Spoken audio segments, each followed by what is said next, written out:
La parole est à Madame Muriel Ressiguier. Monsieur le ministre de l'Intérieur, un malaise palpable se fait sentir aujourd'hui dans la population. Inexorablement, la distance se creuse avec les forces de l'ordre. L'incompréhension grandit face à un usage souvent disproportionné de la force.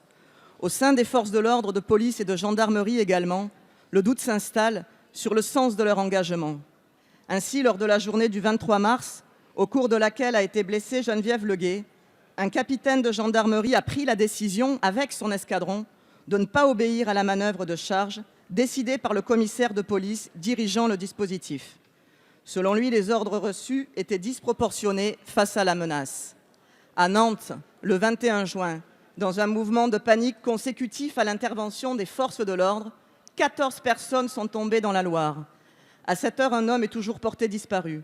Le secrétaire régional du syndicat SGP Police a dénoncé une intervention scandaleuse, s'interrogeant sur sa nécessité. En Seine-Saint-Denis, le 22 juin, un jeune de 17 ans aurait reçu un coup de ciseau à la gorge par le chef d'une patrouille de la BAC lors d'un contrôle d'identité. À Montpellier, le 15 juin, Sabine, une institutrice qui tractait contre la loi Blanquer, a été interpellée lors d'une action sur un péage organisée par des Gilets jaunes. Dans le contexte actuel de cette politique répressive, vide de sens, amène la population à ne plus savoir quoi faire pour être entendue. Des voix se lèvent d'ailleurs pour condamner ces violences répétées, notamment contre les manifestants.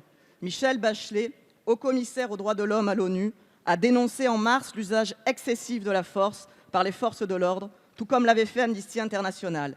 Monsieur le ministre, avez-vous conscience que cette situation conduit à une fracture grandissante entre la population et les forces de l'ordre, dont personne ne sortira gagnant? Que proposez-vous pour y remédier? Je vous remercie. Merci, cher collègue. La parole est à Monsieur Christophe Castaner, ministre de l'Intérieur. Merci, Monsieur le Président, Mesdames, Messieurs les députés, Madame la députée. Ne cherchons pas à opposer les policiers aux gendarmes, les forces de sécurité intérieure entre elles. Elles sont à chaque instant dans notre pays totalement mobilisées.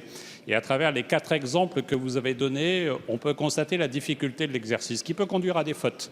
Et je l'ai toujours dit, quand il y a des fautes, il y a saisine de l'inspection générale de la gendarmerie nationale ou de la police nationale, et il y a ensuite des enquêtes sous l'autorité du parquet.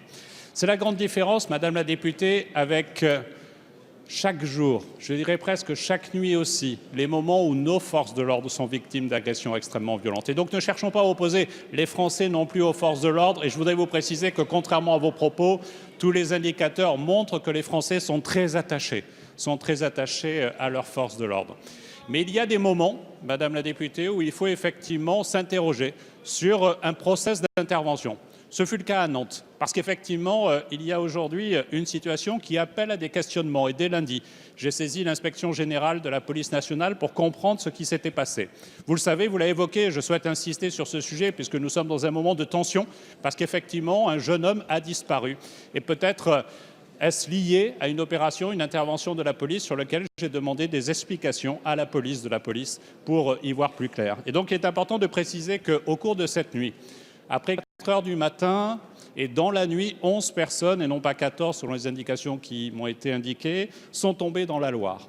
C'est un lieu qui est particulièrement dangereux et depuis 2009 a été mis en place des process de sécurisation, notamment d'intervention, et ce fut ces process qui sont intervenus dans la nuit de vendredi à samedi. Les sapeurs-pompiers ont sauvé 7 personnes.